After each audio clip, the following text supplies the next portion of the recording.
Welcome to the Mohawk Valley Sportswatch. Thanks for making us part of your Sunday morning here with the coach, Rocky Crigliano.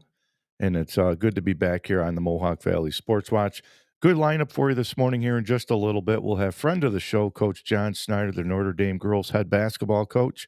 We'll talk to him in just a few minutes. And then at the bottom of the hour, we'll talk to first-year head football coach at Colgate. Just won yesterday. Finished off a good season for Coach Fitz.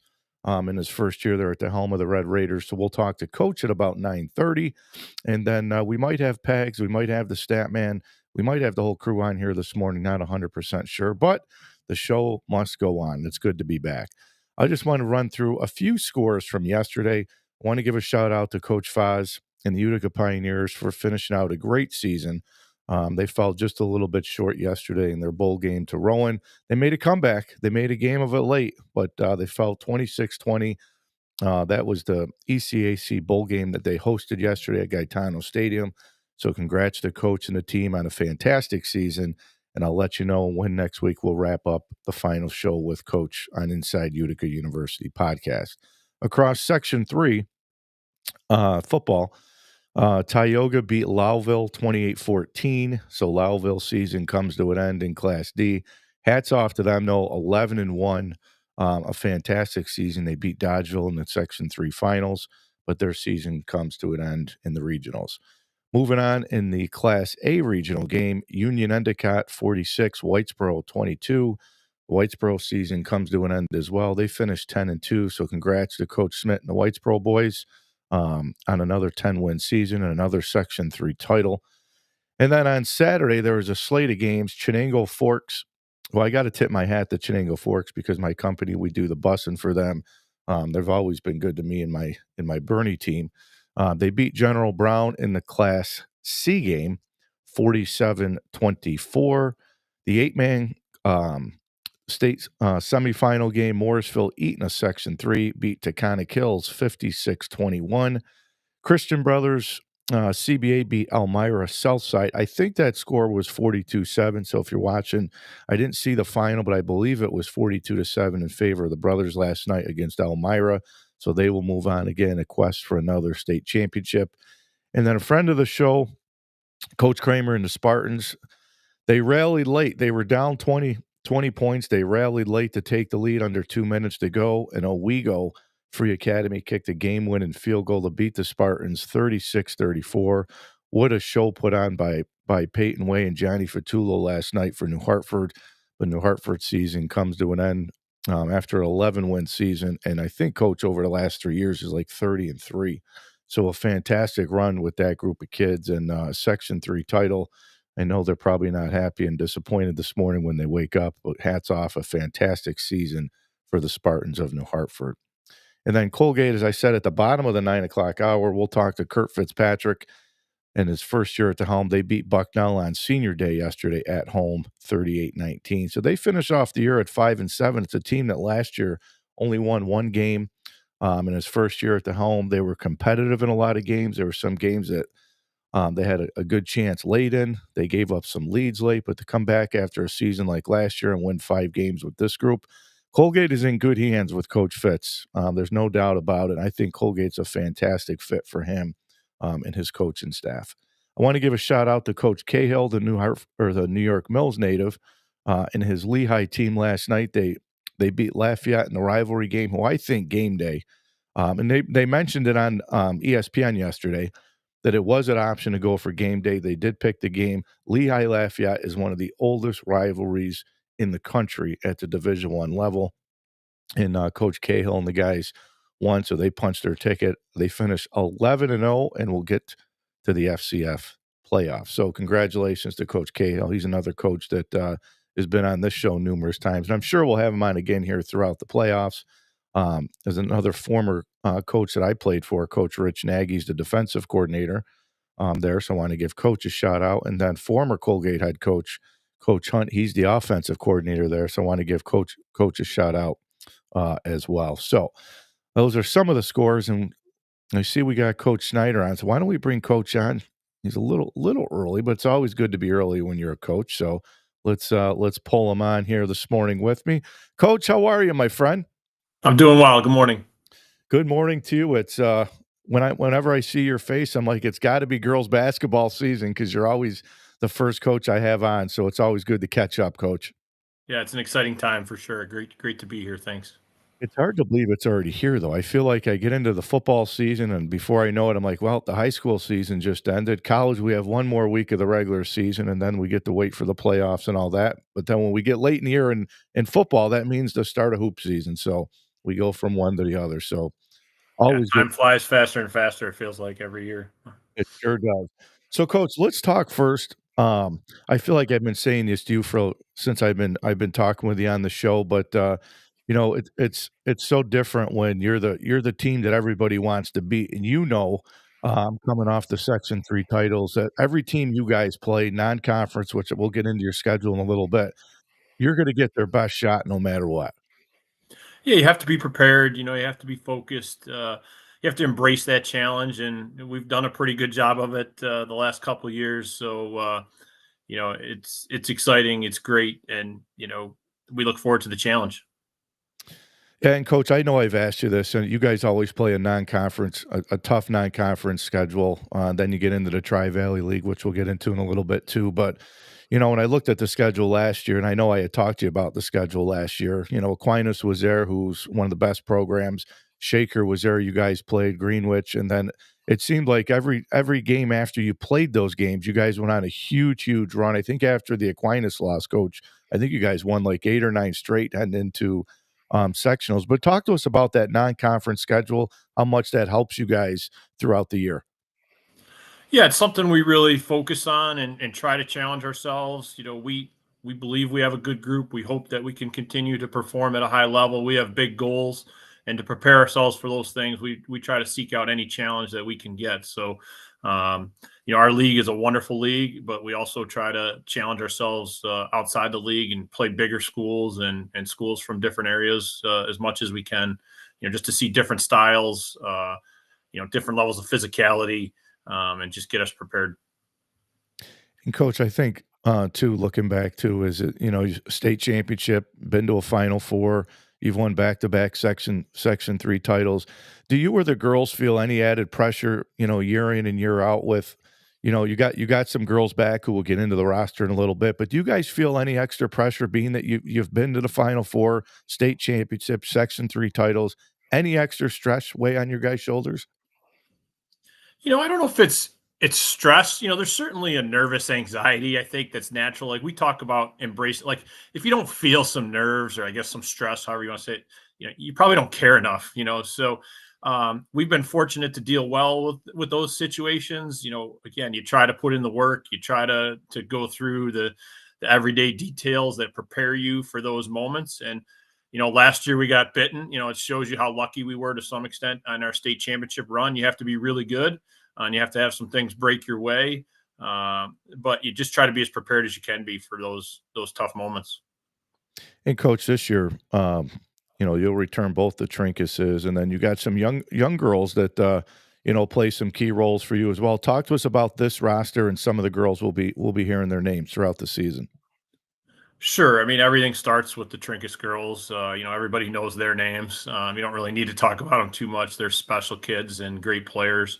We had 2 young girls come up and play for us a lot last year, but we do have 5 seniors, besides Aaron and Ella. We have Emma Johnson, who's played a lot of minutes for us, even in the state championship game a few years ago, Tessa Arcuri, Jenna Herron. So led by the seniors for sure. It'll be a tough run. The final run here will be emotional, I'm sure, to with that group who was a big part of our state championship. But then, last year, a lot of people, you talk about pressure and things. We had that target on our back from the state championship, but we started 2 freshmen last year, and it was a transition year moving up to Class A. And, still were able to get that sectional title. So that was a really big thing for us. I think we dealt with that stress and pressure with some new faces and people in new roles. And, this year it's everybody's back. Everybody who played minutes for us last year is back. So hopefully we can keep that focus, keep, our mindset right.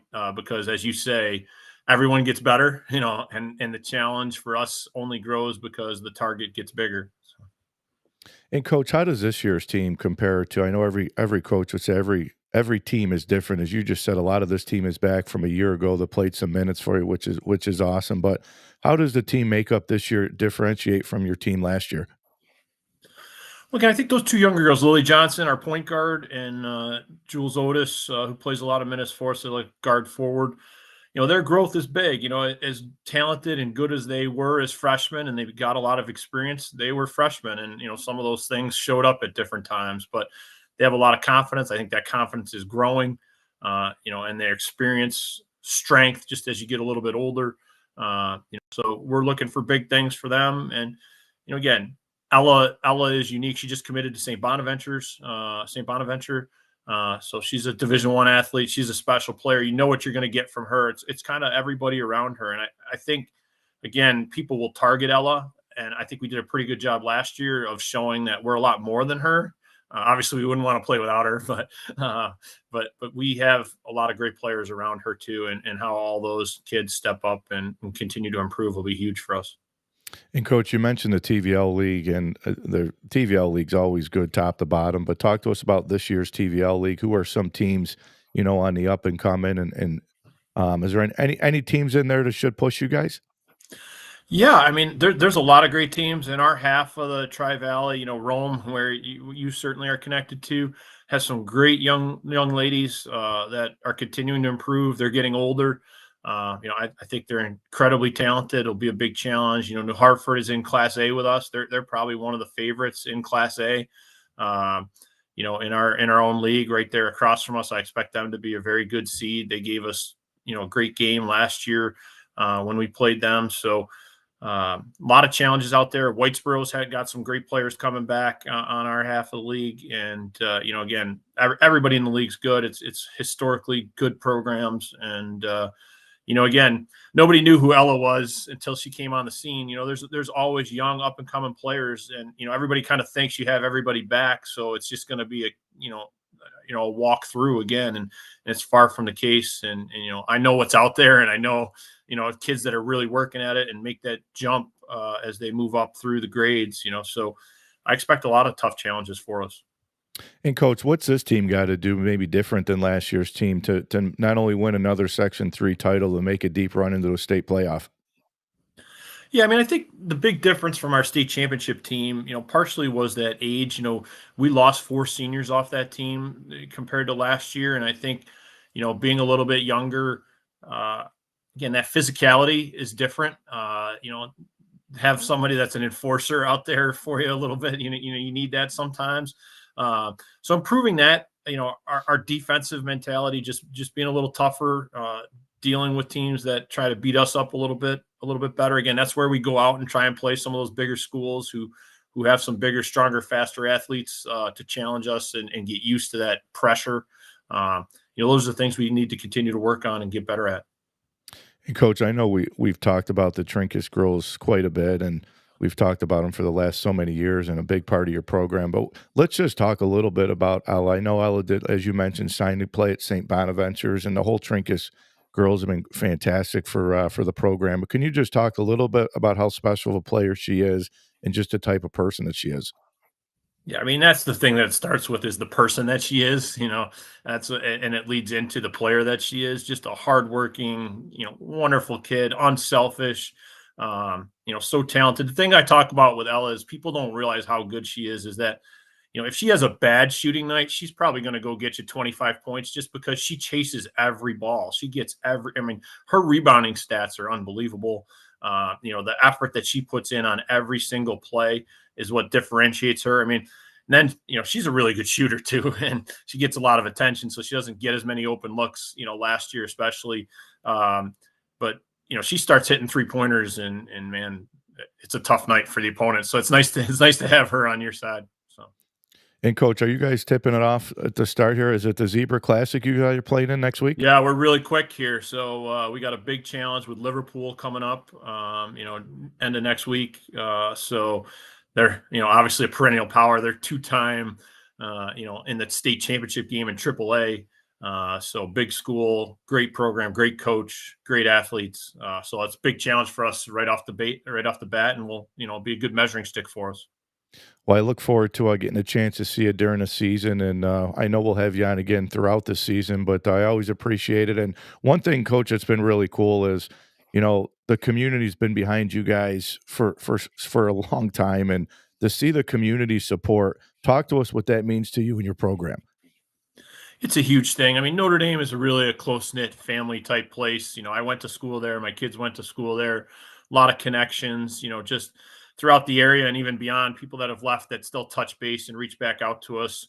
We're taking a trip to Florida as kind of a thank you to my 5 seniors this year. So we're going to play some games down there against some very big schools that are good.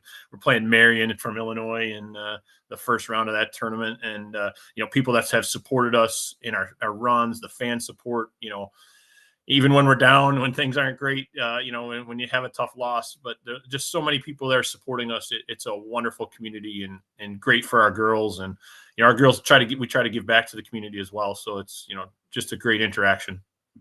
Well, I got you making a deep run. I think we're all looking forward to the season. And again, Coach, hopefully I'll get a chance to see you at one of the games this year, and we'll definitely do it again. But I appreciate you always coming on with me to talk some hoops. Yeah, I'd love to do it. Thank you so much. Thanks, Coach. Take care. Bye-bye. So that was Coach John Snyder, the head coach at Notre Dame, who's been coming on with us now for, I think, probably the last 2 or 3 years, and he's been always so gracious to come out with me. I love talking to him. I love talking to him throughout the season, and I know we'll do it again soon. He's got a special group. I think they can make another deep run and chase not only a Section 3 title, but I think they can chase a state championship as well. So thanks to Coach for tuning on here with me this morning. So up next at about 9:30, we'll have Coach Fitzpatrick on. Really excited to talk to Coach Fitz. The last time I talked to Coach Fitz is when he was at Cortland. He was also at SUNY Morrisville. He's a Utica guy that was on Coach Faza's staff as well. So we will talk to him at about 9:30. So more to come here from the Mohawk Valley Sportswatch. I do also want to run through, I don't know, last night, a lot of people were on me. I'm going to run through some of the scores here across college football, and I was really happy to see last night. I was watching the Penn State game, and I root for Penn State during the year, except when they play Michigan. The interim head coach is Terry Smith, who was a wide receiver at Penn State. His dad played at Penn State. He was on the staff with Coach Franklin. The game before, I think it was they beat Michigan State. They carried them off the field. And then last night, man, was like out of a movie if you didn't see it. If you didn't see it, I think I posted on my Facebook page just a clip of Coach walking off into the tunnel. The entire stadium was yelling, Terry, Terry. The players love him. Some of the old players, Michael Robinson, who I think was doing a game for NBC last night at halftime, said the alumni are pushing for Terry Smith. And I don't know what Penn State's going to do. I think that's the crazy thing with these coaches is a lot of the guys, the big name coaches, and I think Lane Kiffin's still going to stay, but there's rumors out there that LSU's going to offer him $90,000, which would be absolutely crazy. But that's what I'm hearing. But I think a lot of those coaches right now are deciding to stay. And I think that says something because they're getting bigger deals. But I think if you're Penn State right now, and to me at least it shows or seems like, I don't know if Pat Kraft had a plan for who the next coach was going to be unless he's gotten shot down. Because all these coaches, Matt Rule's staying at Nebraska, Lane Kiffin's not coming to Penn State. But a lot of these guys' names, I keep hearing Bob Chesney, who I said on the podcast last week with Steve Culley, as I said, I think Bob Chesney would be a fantastic fit. But after watching the last couple weeks, Terry Smith's gotten Penn State to play really good football. They're motivated. They're inspired. But is Penn State going to look for a big-name guy, or are you going to look for a Penn State guy? I think that's always the question I would ask myself is, do you want the guy that that bleeds blue and white through and through and is a true Penn State guy, and a lot of those recruits would probably stay. The only thing I would probably have to go back and question is I probably would have to say, if they give it to Terry Smith, and I don't know if they will, I think it's a good story if they do, does he keep all the coaches to where basically it's Franklin's coaches, Franklin's recruits, just a new head coach, which sometimes gives the team a fresh look, or does Terry Smith make any changes? Because I think offensively they looked better. I think Penn State's went back to let's run the football, let's not get too fancy. And those Nate Singleton and Katron Allen last night and the last 2-3 weeks of the season have been fantastic for Penn State. And I think defensively, that's the defense I think that all of us, including myself, who picked Penn State to start the season as my pick to win the national championship, because I thought they were built like Ohio State.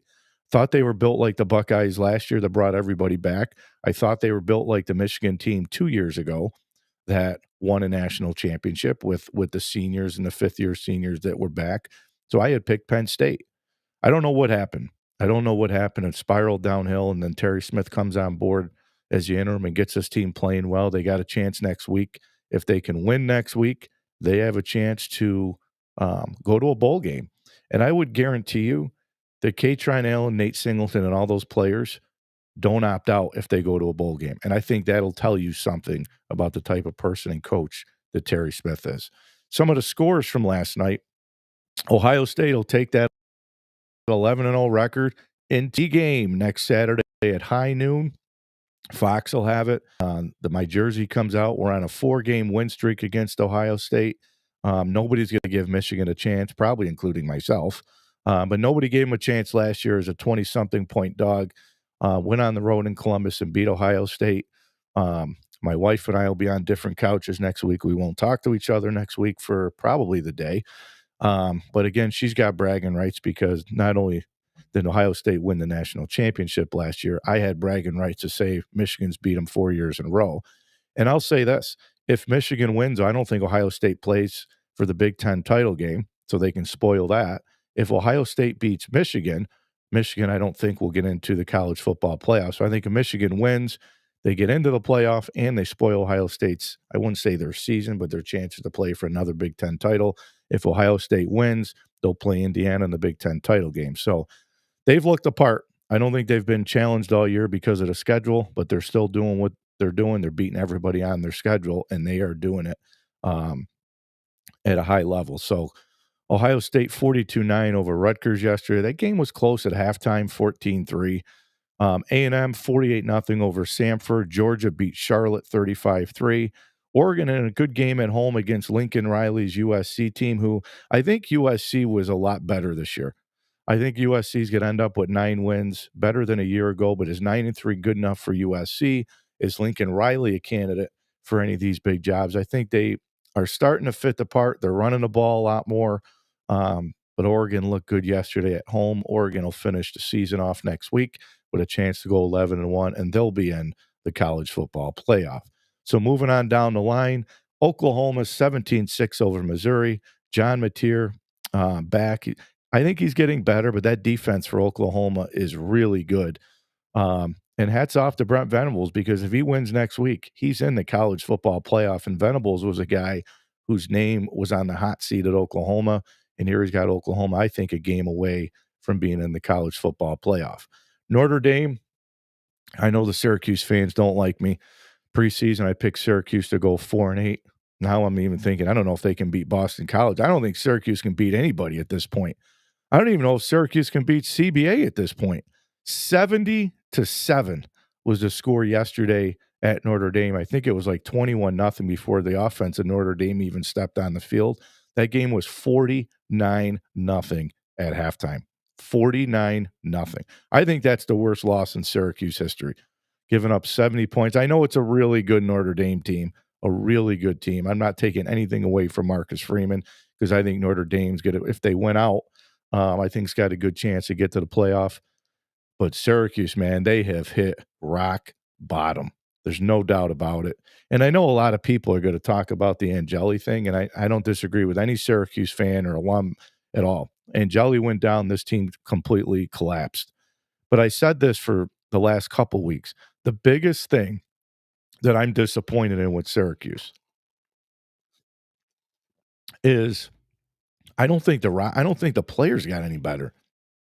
I don't wanna use the Bill Belichick comparison because North Carolina got beat to Duke yesterday, but I'm going to here for a minute because I think if I look at, like, North Carolina, they were really bad to start the year. They've been in games to end the year. I think they've gotten better in a lot of areas, at North Carolina, and I'm just using North Carolina as an example. And I look at Syracuse and I say, where'd they get any better? The quarterback position, how Fran Brown's handled, it's been a complete joke. Complete joke, complete disaster how he's handled it, which tells me they were 100% all in on Angeli. And I know he said he's going to come back. But what's that do for the recruits? Because Fran Brown can recruit, there's no doubt about it. I said last year, and when I was talking to Scott Petoniak a few weeks ago on the show, I said, last year's schedule for Syracuse was a rather easy one. And then this year it's been a tougher schedule. But it's like Fran can recruit. That we all know. We're not getting around that. He's got good recruiters on that staff.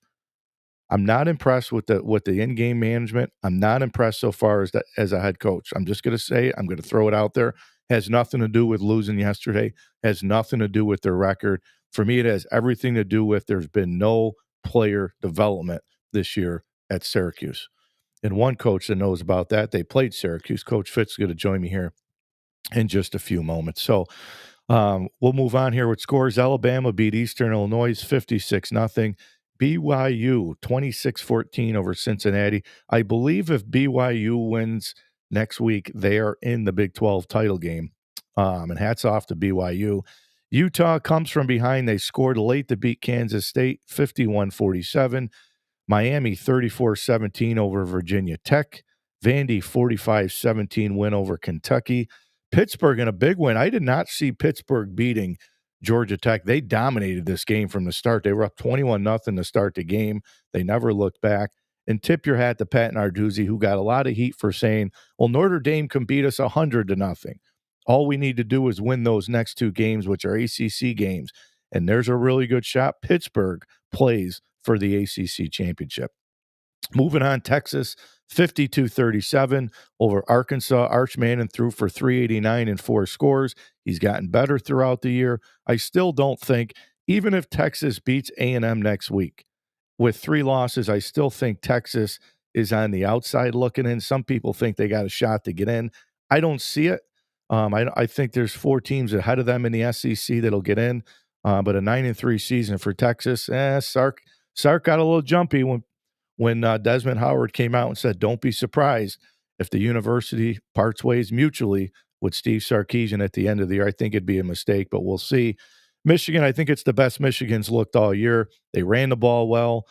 Bryce Underwood threw the ball well. He threw for 215 and 2 scores. They ran the ball well.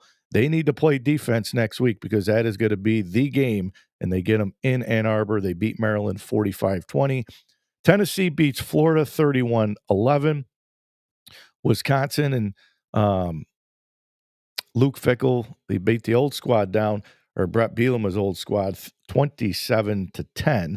And this is a game, too. I feel like the coaches where they got support. Like the Wisconsin AD came out and said, we're back in Luke Fickell. And I think it's a good move because I think too many of these schools, they get rid of coaches, you recycle coaches, you got to rebuild these teams with the portal. But one of the things I always find fascinating about college football is when an AD fires a coach, like the next day you hear, we're going to invest more in the program. We're going to put more money into it. Well, why the hell didn't you do that when the prior coach was there, right? Like, why didn't you invest all this money when the prior coach? Why are you firing a coach to now say you need to invest more money? I never understood that at all, but I'm a big Luke Fickell guy. I think the kids have played hard for him, and I'm happy to see that Coach Fickell's going to get another year. They had a big win over an Illinois team that was picked high in the Big Ten, who right now looks like they're going to finish at 8-4. TCU beat Houston. Many think Sonny Dykes is on his way out at TCU. I think that would be another bad move because I think Sonny Dykes has done a really good job at TCU. Tulane, 37-13. John Summerall seems to be the guy that I keep hearing for the LSU or Florida job. We'll see how that plays out. They beat Temple. And then Coach Prime's team moves to 1-7 in the Big 12 as they fall to Arizona State 42-17. So without further ado, I don't want to keep Coach Fitz on hanging too long here, so I'm going to bring him in on here with me now. Coach, how are you, my friend? Hi, Rocky. How are you? I'm doing good, my man. Been a long time since I got a chance to catch up to you, so I'm looking forward to this.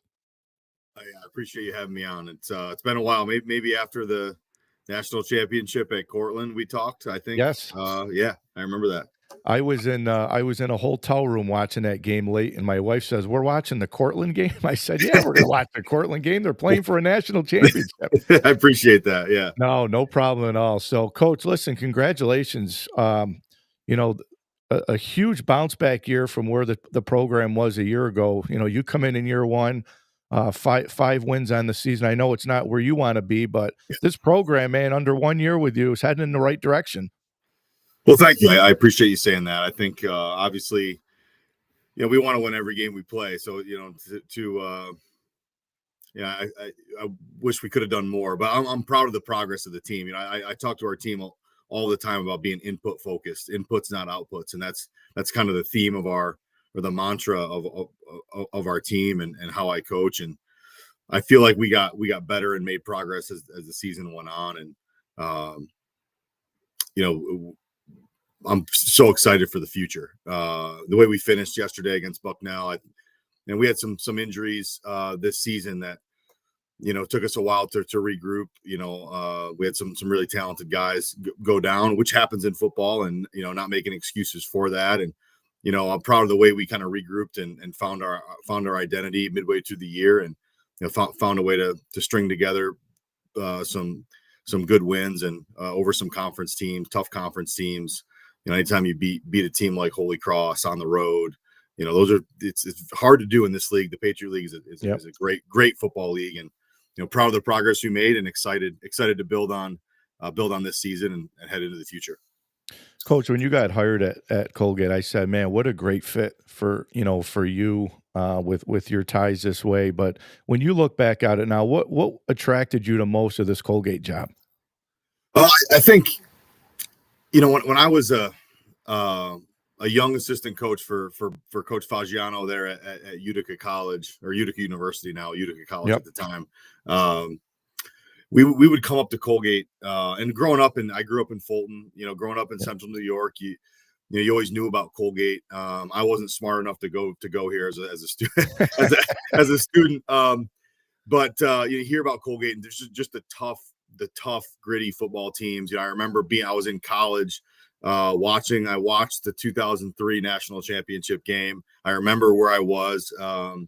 We were home for Christmas break. I remember watching that game and thinking, wow, this is a team in Central New York playing for a national championship at the 1AA level at that time.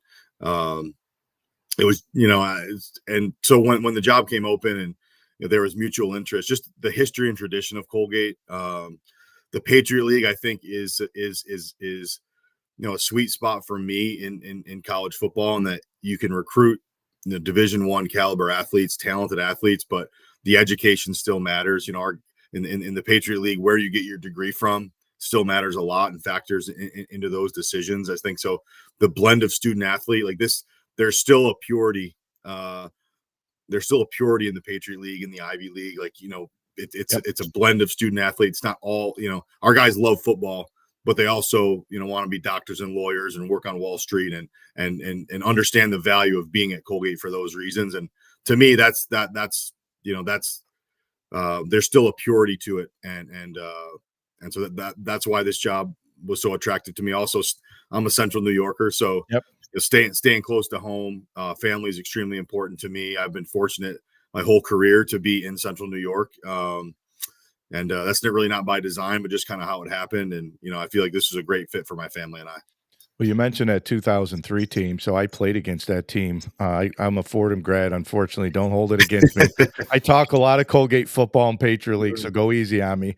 But I played against that team. I graduated in 2002 from Fordham, and that was a really good Colgate team that played for a national championship. And I think when I look back at the Patriot League, and I say this all the time, and obviously I cover a lot of the Patriot League, but I always say that the Patriot League is really good football top to bottom, and I even think now you add Richmond in the mix, you add the coaches that are in this Patriot League, and I think even this year when I look at it, Lafayette losing yesterday to Lehigh, the Patriot League this year has a chance to get 2 teams in. I don't know if they will, but they have a really good chance to get 2 teams in. Yeah, I mean, we played Lafayette and Lehigh back-to-back weeks. I think those 2 teams are very evenly matched.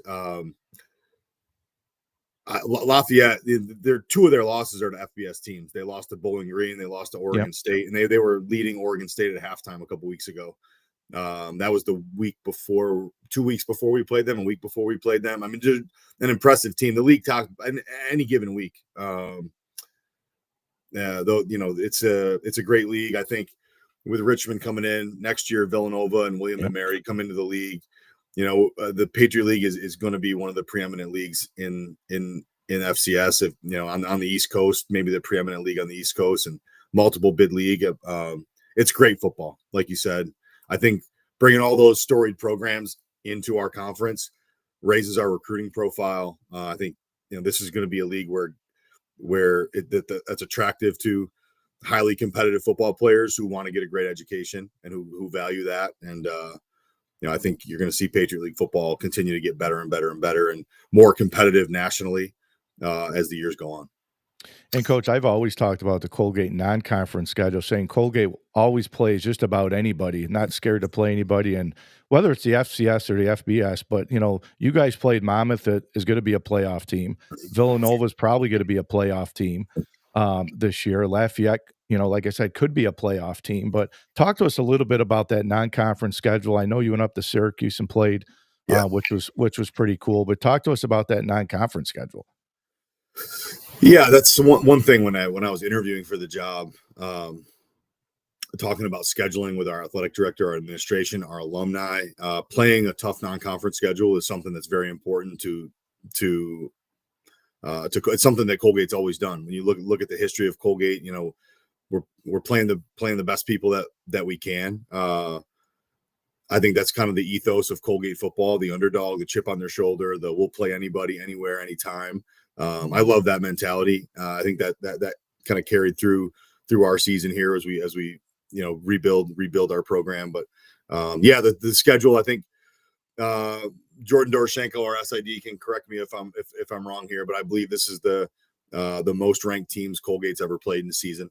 And so, I think that helped build our team. We played a tough schedule. We're going to play a tough schedule every year because a lot of these teams are in league now with Villanova and William and Mary and Richmond, and playing Syracuse this year. We were playing Syracuse when Steve Angeli was healthy and they were humming, and he was the leading passer in the country. And I wouldn't have had it any other way. I think playing lesser opponents, maybe we could have got as many wins and losses, but I don't think maybe we could have gotten more wins, but I don't think we would be as good a team as we are right now because of the challenges and the tests that we had. And so I think the tough schedule will pay off in the future. If you're a competitor, a schedule like Colgate plays is exactly what you want.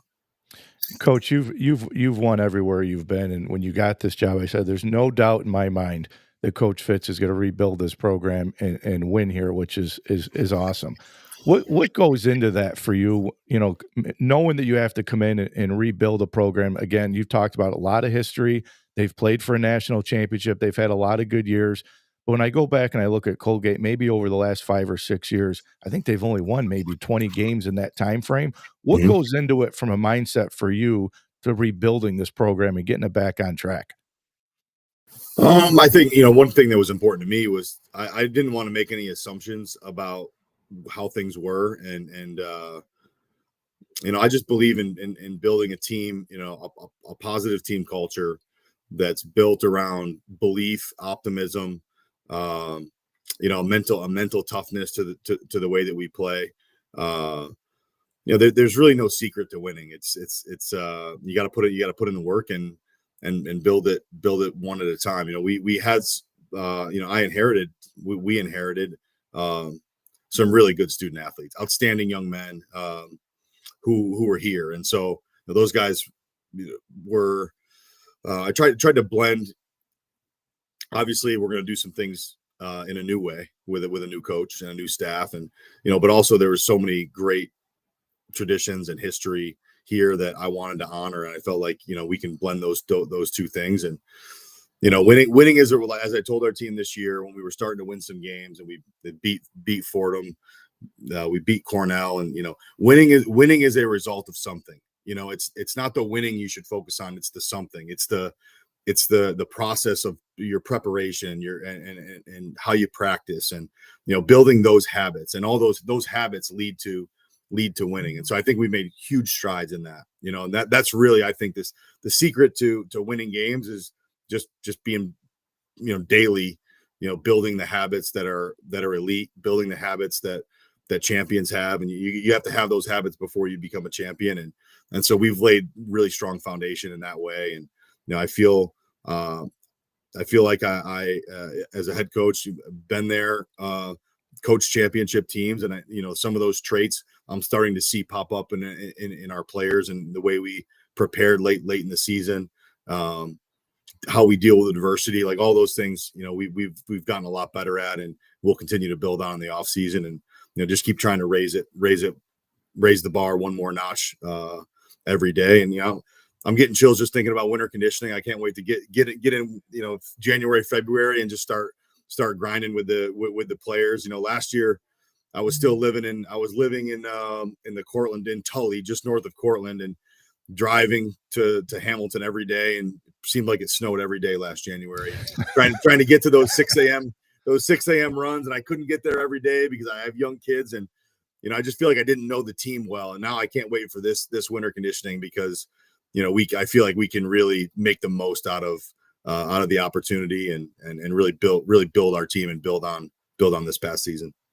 Coach, you had a special wide receiver who, unfortunately, the injury got the best of him late in the season for you, but one of the best receivers in the country, and one that we've all followed here across the country. But talk to us about how special of a player Trayvon Saunders is for you guys. Yeah, Trey, what a heartbreaking injury. He is such a great player. I mean, he could have played at any school in the country, FBF, FBS, FCS. Terrific young man. So as a person, outstanding student. He's an econ major here, which is one of the hardest majors at Colgate. 3.7 GPA, just like off the field, leader, 2-time captain, and then on the field. He got injured in the second play of our 6th game, so he basically played 5 games and had 50 catches for 700 yards and 6 touchdowns, and he's just he's an unguardable player, and was such a great leader for our team, and gave a lot of his teammates confidence when he was out there, because to his teammates, Trey was invincible. And then when he went down, it was one of those injuries that when it happened, everyone in the stadium knew that the season was over for him. And that took us. That's what I referenced a few minutes ago about finding our new identity.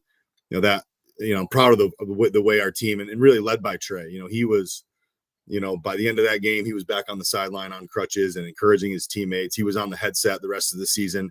When after he had surgery to get fixed up, and we put him on a headset. He was coaching the receivers during games and traveling with the team, and he means a lot to our team. He's going to be an outstanding player. We've had contact with pretty much every NFL team about Trey. They've been in watching him practice, watching the film, and he's going to have a chance to play at the next level. He deserves it. He's got all the intangibles that you want to make any organization better, and he's got the physical skills, and he'll make a full recovery and hopefully be running full speed again by a pro day in early spring. So, Coach, I got to be honest with you, I've been doing this Utica podcast with Coach Faz week in and week out, and we got Wolf Hinham, and I will finish up next week, and at the end of it, I do this pick segment where I'll try to pick the top national games, and then I always sneak in Colgate, and then I always sneak in Syracuse. And I got to tell you, I'm going to be honest with you, there was a couple games, the Lafayette game, I didn't pick you guys. Fordham, I didn't pick you guys, but I root for you every other game except Fordham. He went with us hard. He goes, I got to go with Coach Fitz. So, like, every week, the games where him and I would differentiate, I had to pick up a game on him because he was riding with you. But I know you guys have all the coaching connections across the country, and have you done any score watching to still be able to follow like Utica and then even Cortland, where you just came from, they're back into the playoffs again. But did you get a chance to score watch and follow any of those guys still?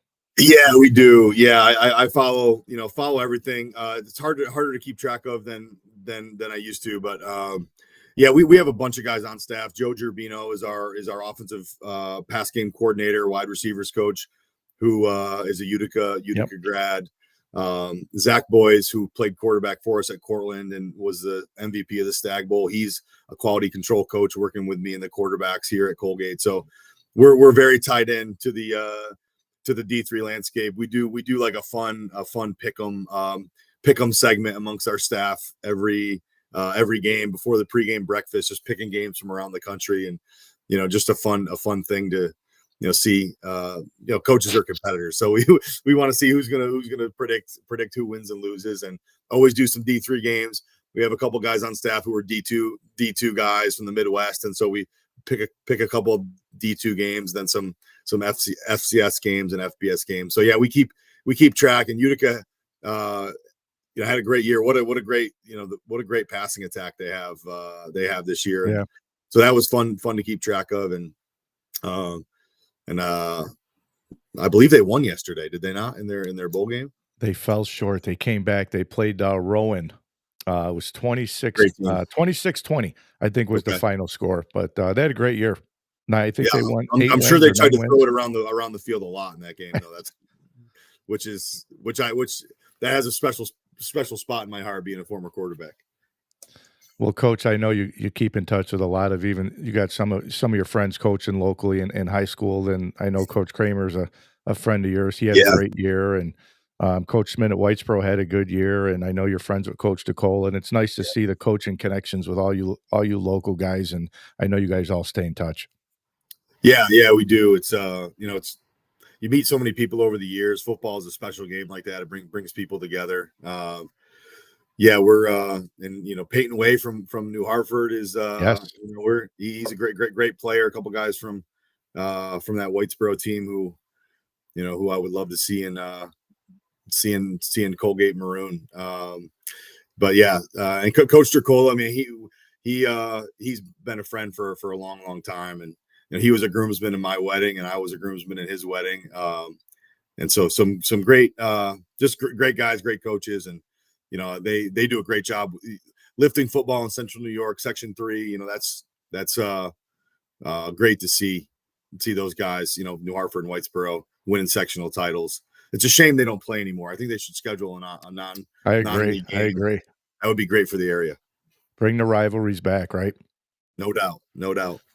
Well, Coach, listen, we'll have to do it again. I don't know. I know you're always busy, but I always do a kind of a coach's college football show, and if we have it, I'll reach out to, if you have time. Love to have you come on and talk some college football with us. But proud of you, and Colgate's been so good to me over the years, and Jordan and everybody there have always been great to me, and I look forward to you and I talking some Colgate football and more throughout the season. So I look forward to that as well. Anything you need, let me know, and I appreciate what you do to cover football in the area, high school and college, and appreciate your coverage of Colgate.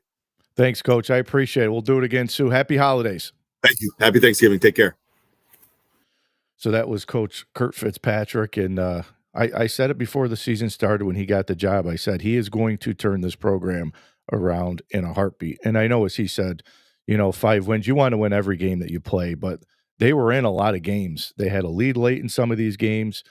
So for him and that staff to come in and do what he did in year one was fantastic. So thanks to Coach Fitz for jumping on with me here this morning on Sportswatch.